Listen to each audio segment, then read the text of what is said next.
La crisis climática la vivimos hoy, ahora. Estas son las historias de las comunidades que ya viven y resisten en un ambiente cada vez más incierto. Buscamos respuestas en nuestras raíces. De raíz, resiliencia climática en el sur global. Hay plantas que representan historias. Eso me dijo mi amigo Daniel en una conversación que tuvimos el año pasado y que están a punto de escuchar. Daniel y yo nos conocemos desde el bachillerato y aunque estudiamos juntos en la misma universidad, él se fue por el lado de la biología y yo por el lado de las comunicaciones. Hoy trabaja en el Amazonas y nos va a contar un poco sobre diferentes formas de los sistemas alimentarios, cacería y sobre su experiencia como citadino viviendo en el Amazonas. El Amazonas es un jardín grande.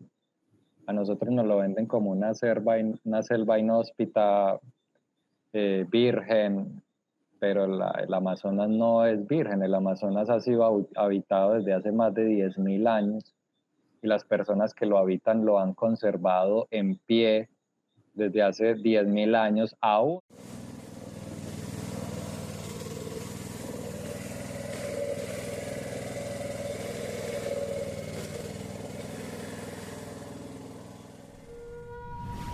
Hola, soy Carolina Rendón, una comunicadora interesada por narrativas ambientales. Soy voluntaria de Low Carbon City, una organización ciudadana buscando co-crear soluciones colectivas y regenerativas al cambio climático. Hoy vamos a hablar de cómo la chagra es del mundo y de sistemas alimentarios. Bueno, mi nombre es Daniel. Yo soy biólogo, trabajo con parques nacionales, trabajo en el Amazonas, en el Parque Nacional Natural Amacayacu, que queda en la ciudad de Leticia, entre los municipios de Leticia y Puerto Nariño, a orillas del río Amazonas. Para llegar aquí, pues es fácil, simplemente pues, se llega a Leticia. Para llegar a Leticia se toma un avión desde Bogotá, son 2 horas de vuelo.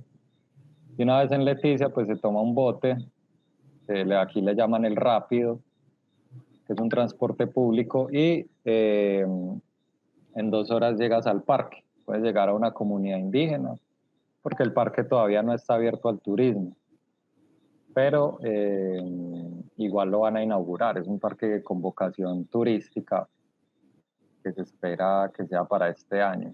Bueno, yo acá apoyo todos los procesos de investigación y monitoreo del área protegida. Los procesos de investigación son más que todo en torno a la naturaleza, a la flora, a la fauna, al carbono, ¿cierto? La chagra, que es algo muy interesante, que es como un sistema de agricultura, llamémoslo así, propio, aunque no me gusta, es que la chagra realmente son muchas cosas, no solamente es comida, es todo un mundo. Dani, y precisamente como para que nos devolvamos un poquito, yo creo que hay muchas personas que de pronto pueden estar escuchando esto y no saben que es una chagra, entonces para que, y como tú lo dices, pues como que es algo que trasciende más, no solamente es alimento, sino que también es un tema de comunidad, es un tema de resiliencia, entonces para que expliques un poquito qué es la chagra y como que empecemos a entrar en materia por ahí. Digamos, pido el permiso para hablar de estos temas porque pues yo no soy indígena, ¿cierto? Yo no tengo chagra, y es un conocimiento pues que lo que sabemos es solo la punta del iceberg.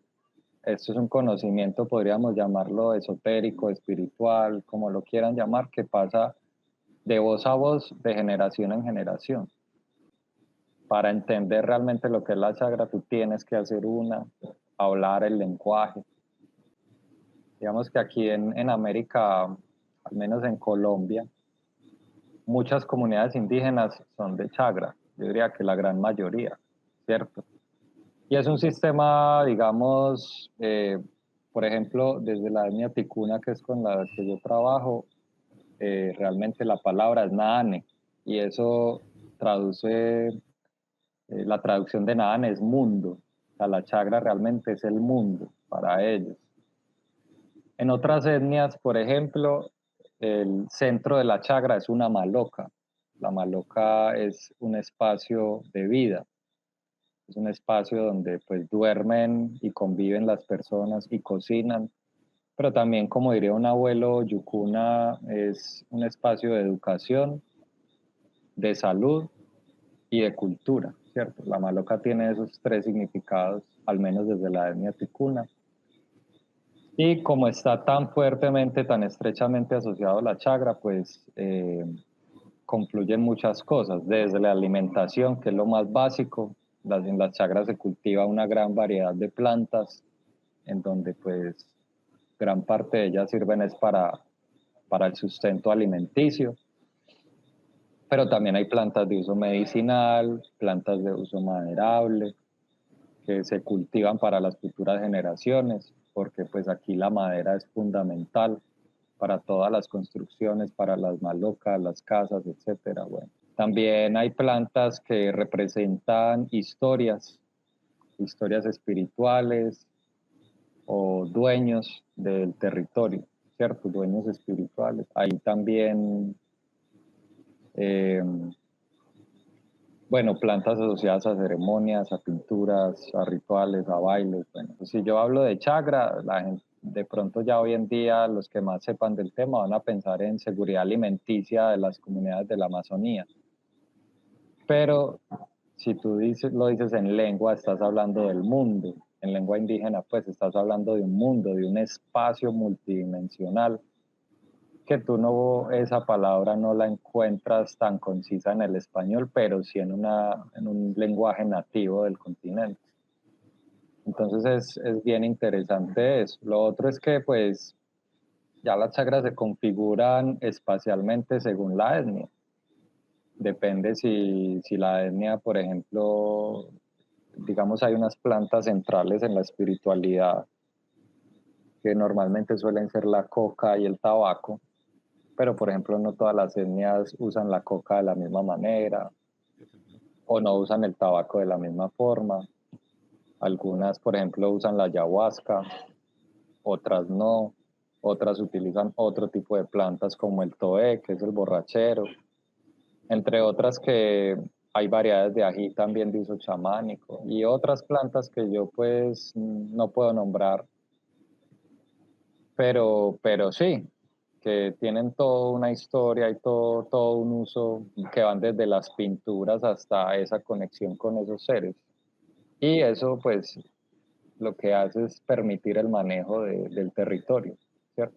De, de conocer las fronteras, conocer los límites, conocer en dónde, no solo dónde está mi maloca, sino qué hay más allá y con qué me puedo conectar, qué otras personas hay, qué otros seres hay, dónde está la comida.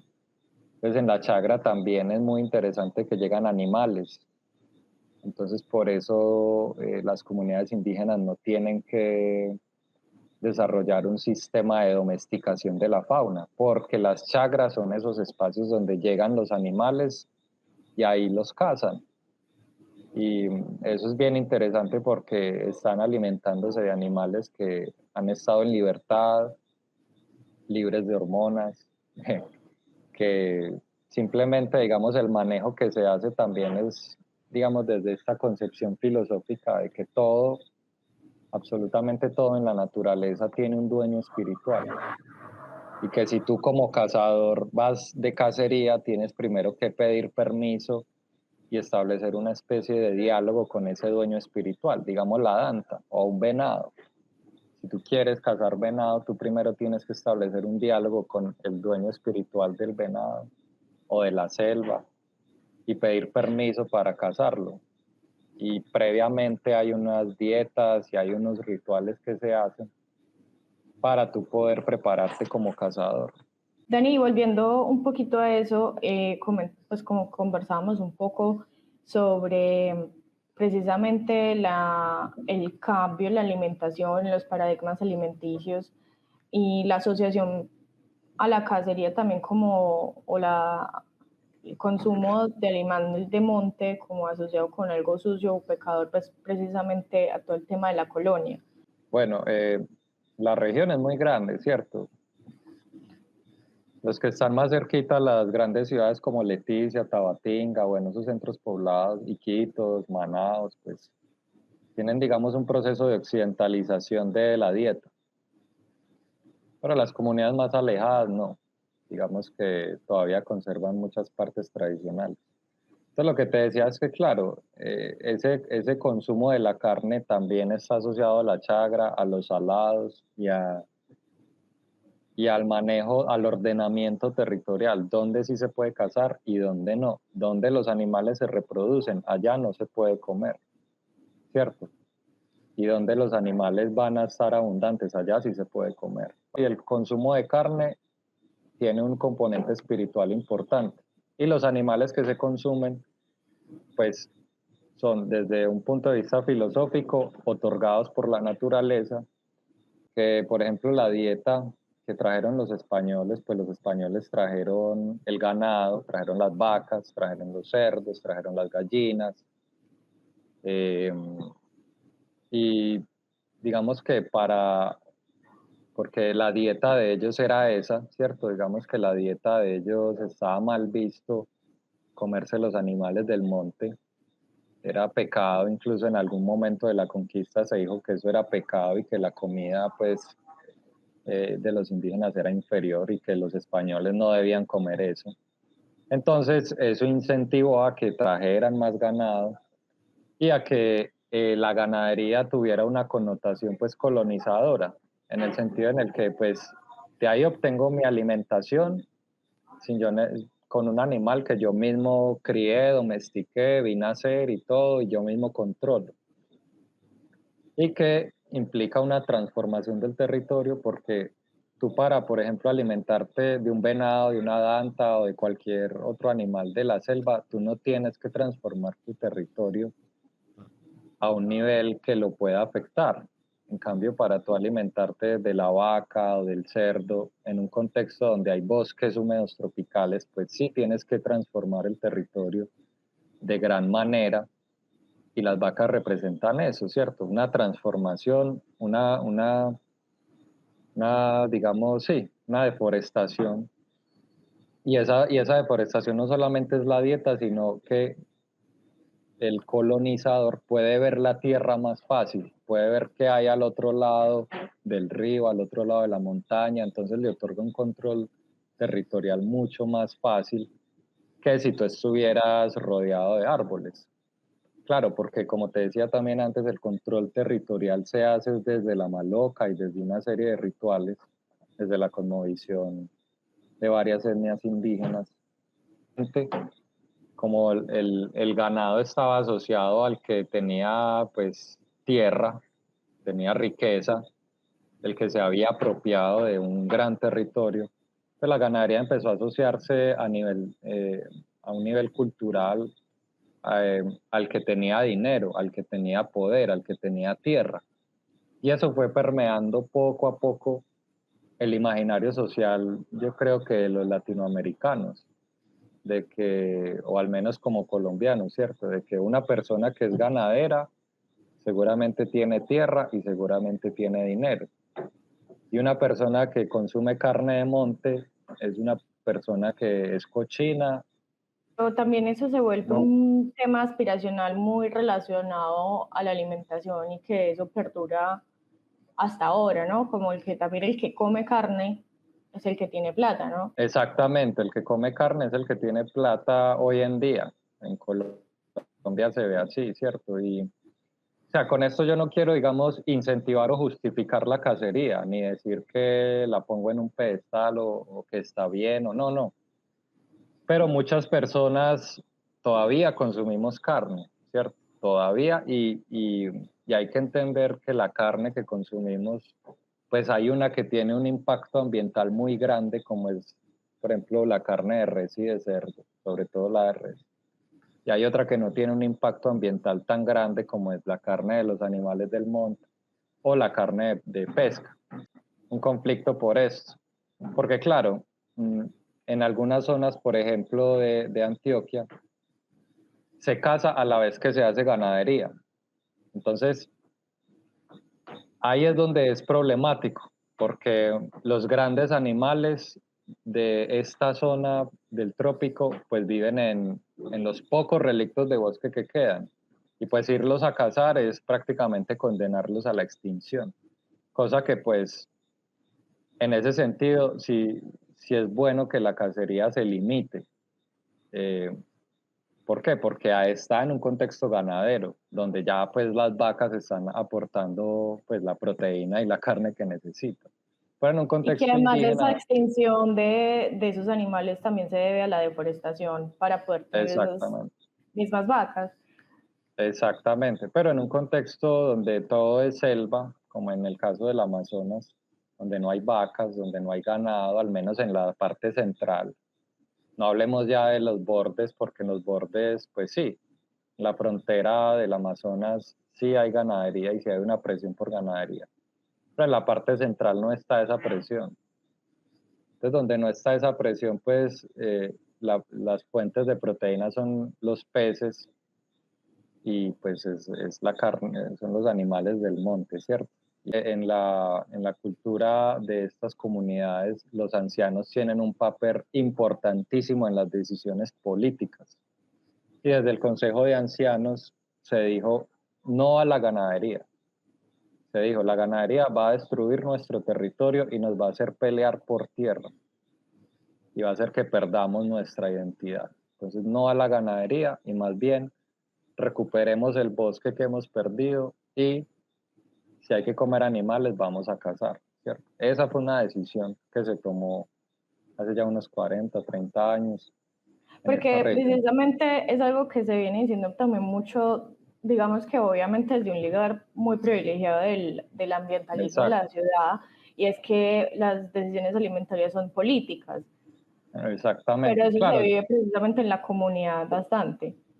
claro, si tú tienes una tienda al lado y tienes un salario decente que te permite comprar a ti frutos secos, queso de origen vegetal, ¿cierto? Eh, si te permite a ti, por ejemplo, comprar leguminosas, estos productos proteicos a base de garbanzo, de arveja, de lenteja, de soya. Claro, si tú tienes la tienda al lado, pues puedes, digamos, desde esa posición cuestionar que se consuma carne. Pero si tú vives en una comunidad indígena donde no tienes tiendas, donde la forma de ver es muy distinta el territorio, donde si no te comes un pescado, si no te comes un animal, porque a veces es así, es lo que hay para comer, pues te vas a morir de hambre.